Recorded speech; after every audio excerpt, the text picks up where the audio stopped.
আজ দুপুরের বিশেষ খবর। লোকসভা নির্বাচনে ডায়মন্ড হারবারে তৃণমূলের সেকেন্ড ইন কমান্ড অভিষেক বন্দ্যোপাধ্যায়কে হারানোর চ্যালেঞ্জ ছুড়ে দিলেন বিরোধী দলনেতা শুভেন্দু অধিকারী। বঙ্গে আবারও এক প্রকল্প বন্ধ করতে চলেছে কেন্দ্রের মোদী সরকার। 100 দিনের কাজের প্রকল্প এবং প্রধানমন্ত্রী আবাস যোজনার মতন বরাদ্দ বন্ধের আশঙ্কা স্বাস্থ্য মিশনে। রেশন দুর্নীতি মামলায় মন্ত্রী জ্যোতিপ্রিয় মল্লিক পড়তে পারে আরও বিপাকে।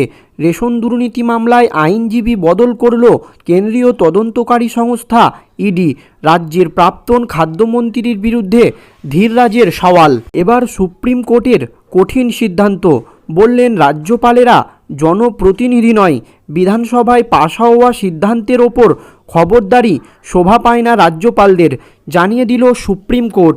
ভোটের আগেই ছত্তিশগড়ে মাওবাদী হামলা, আইইডি বিস্ফোরণে জখম বিএসএফ জওয়ান ও 2 ভোটকর্মী। আসছি বিস্তারিত খবরে।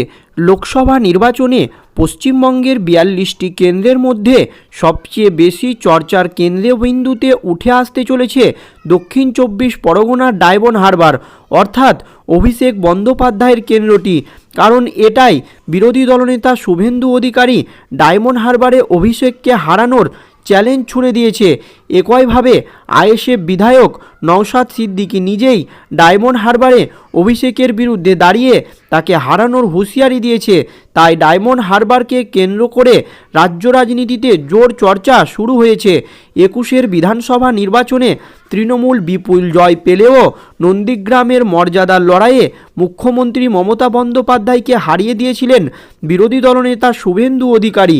এবার বিরোধী দলনেতা চ্যালেঞ্জ ছুড়ে দিয়ে বলেন, লোকসভা নির্বাচনে ডায়মন্ড হারবারের কেন্দ্রে তৃণমূলের সেকেন্ড ইন কমান্ড অভিষেক বন্দ্যোপাধ্যায়কে হারিয়ে দেবেন তিনি। শুভেন্দুর হুঙ্কার, ওর আবার প্রধানমন্ত্রী হওয়ার শখ হয়েছে, ক্ষমতা থাকলে কাঁথি তমলুকে আসুন মমতা বন্দ্যোপাধ্যায়, আবার হারাবো বলে হুঙ্কার দেয় বিরোধী দলনেতা শুভেন্দু অধিকারী। পশ্চিমবঙ্গে 100 দিনের কাজের প্রকল্প এবং প্রধানমন্ত্রী আবাস যোজনার বরাদ্দ বন্ধ রেখেছে নরেন্দ্র মোদী সরকার। এবার সেই তালিকায় যুক্ত হতে পারে জাতীয় স্বাস্থ্য মিশন। জাতীয় স্বাস্থ্য মিশনে কেন্দ্রীয় বরাদ্দ আটকে দেওয়ার আশঙ্কা ক্রমশই ঘনীভূত হচ্ছে। কারণ ইতিমধ্যে কেন্দ্রীয় স্বাস্থ্য মন্ত্রক জানিয়ে দিয়েছে, কেন্দ্রের নির্দেশিকা মেনে প্রকল্পের ব্যান্ডিং ঠিকমতো না হলে এবং বিধিবদ্ধ নিয়ম মানা না হলে পরবর্তী কিস্তির টাকা পাবে না বঙ্গ। নবান্নের আধিকারিকদের একটা বড় অংশ মনে করছে, ওই বক্তব্যের মোদ্দা কথা হলো স্বাস্থ্য মিশনের ব্যান্ডিং এবং বিধিবদ্ধ নিয়ম না মানলে টাকা বন্ধ করে দেওয়া হবে, যা প্রভাকারান্ত হুঁশিয়ারি।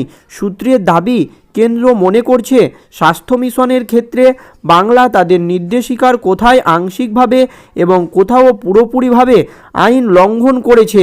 প্রসঙ্গত, প্রধানমন্ত্রী আবাস যোজনার ক্ষেত্রেও কেন্দ্রীয় বিধি না মানায় অভিযোগ উঠেছিল রাজ্যের বিরুদ্ধে।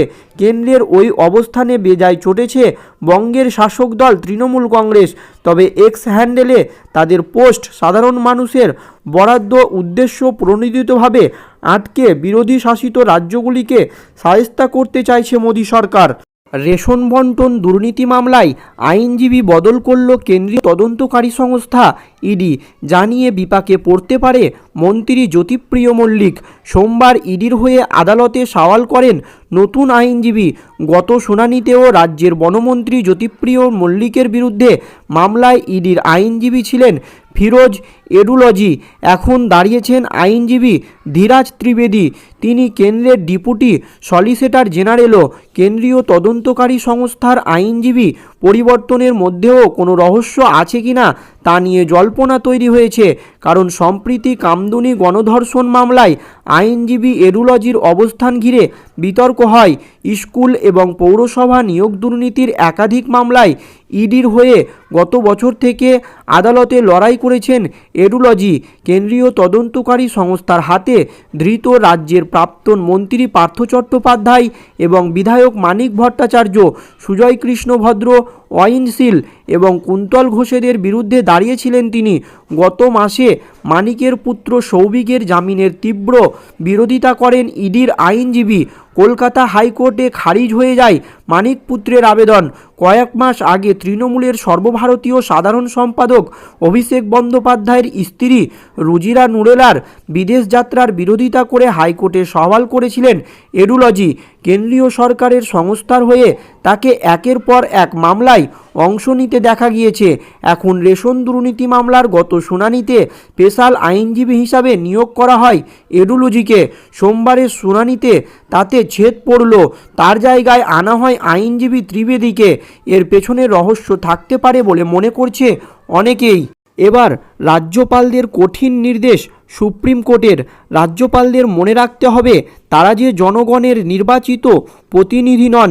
বিধানসভায় পাশ হওয়া সিদ্ধান্তের ওপর খবরদারি যে তাদের শোভা পায় না, রাজ্যপালদের সেই কথা স্মরণ করিয়ে দিল সুপ্রিম কোর্ট। কেন্দ্রের বিজেপি সরকারের প্রতিনিধি রাজ্যপালদের সঙ্গে প্রায় প্রতিটি অবিজেপি শাসিত রাজ্য সরকারের দ্বন্দ্ব যখন মাত্রা ছাড়া, তখন সর্বোচ্চ আদালতে খোদ প্রধান বিচারপতির বেঞ্চে এই মন্তব্য তাৎপর্যপূর্ণ বলে মনে করা হচ্ছে। পশ্চিমবঙ্গেও রাজ্য সরকারের সঙ্গে সংঘাতের আবহ সৃষ্টি করে বিধানসভায় পাশ হওয়া কিছু সিদ্ধান্তে অনুমোদন না দিয়ে ঝুলিয়ে রেখেছে রাজ্যপাল। প্রধান বিচারপতি ডিওয়াই চন্দ্রচূড়ের বেঞ্চে সোমবারের মন্তব্য করেছে, বিষয়টি আদালতে পৌঁছানোর আগেই রাজ্যপালের উচিত রাজ্যের আইনসভায় অনুমোদন হয়ে আসা সিদ্ধান্তগুলি চূড়ান্ত করা। পাঞ্জাবে ভগবন্ত সিং মান সরকারের সঙ্গে রাজ্যপাল তথা প্রাক্তন বিজেপি নেতা ব্রাভো আনি লীলার পুরোহিতের সংঘাত তীব্র। রাজ্য সরকার সুপ্রিম কোর্টে নালিশ করে বিধানসভায় পাশ হওয়া বেশ কয়েকটি বিল সিদ্ধান্ত না নিয়ে ঝুলিয়ে রেখেছে। এদিন মামলাটি ওঠার পরে প্রধান বিচারপতি চন্দ্রচূড় বলেন, একই অভিযোগে রাজ্যপালের বিরুদ্ধে মামলা করেছে কেরল ও তামিলনাড়ু সরকারও। সেখানেও রাজ্য সরকারের সঙ্গে রাজ্যপালের সংঘাত চরমে উঠেছে। সরকারের পাশ করা বিল ঝুলিয়ে রেখেছে রাজ্যপাল।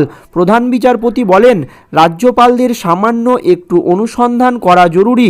তাদের মনে রাখতে হবে রাজ্যপাল নির্বাচিত জনপ্রতিনিধি নন। বিধানসভায় কোনো সিদ্ধান্ত নিলে তাকে গুরুত্ব দেওয়া জরুরি। এদিন রাজ্যপালের পক্ষে সওয়াল করেন সলিসিটর জেনারেল তুষার মেহতা। প্রধান বিচারপতির বেঞ্চে তাকে বলেন, মামলাটির পরবর্তী শুনানির দিন নির্ধারিত রয়েছে 10ই নভেম্বর। রাজ্যপাল কী সিদ্ধান্ত নিলেন সেই বিষয়ে একটি সর্বশেষ রিপোর্ট দিন তাকে পেশ করতে হবে। নির্বাচিত হয়ে আসার পরে ভগবন্ত সিং মানের নেতৃত্বের আম আদমি পার্টি সরকার মোট 27টি বিল বিধানসভায় পাস করিয়েছে। তার মধ্যে 22টিতে রাজ্যপাল বনোয়ারি লাল ছাড়পত্র দিলেও 5টির বিষয়ে সিদ্ধান্তে ঝুলিয়ে রেখেছে। জানিয়ে এই মন্তব্য সুপ্রিম কোর্টের। বিধানসভা ভোটের প্রথম দফার আগের দিনেই মাওবাদী হামলায় রক্ত ঝরল ছত্তিশগড়ে। সোমবার বিকেলে কাঁকের জেলার মাওবাদীদের ইআইডি বিস্ফোরণে এক বিএসএফ জওয়ান এবং 2 ভোটকর্মী আহত হয়েছেন। পুলিশ সূত্রের খবর, ভোট গ্রহণ কেন্দ্রে যাওয়ার পথেই মাওবাদীদের হামলার শিকার হন ওই বিএসএফ জওয়ান এবং ভোটকর্মীরা। প্রসঙ্গত 2018 সালের বিধানসভা ভোটের আগের দিনেও কাঁকেরের মাওবাদী হামলায় নিহত হয়েছিল এক বিএসএফ জওয়ানের।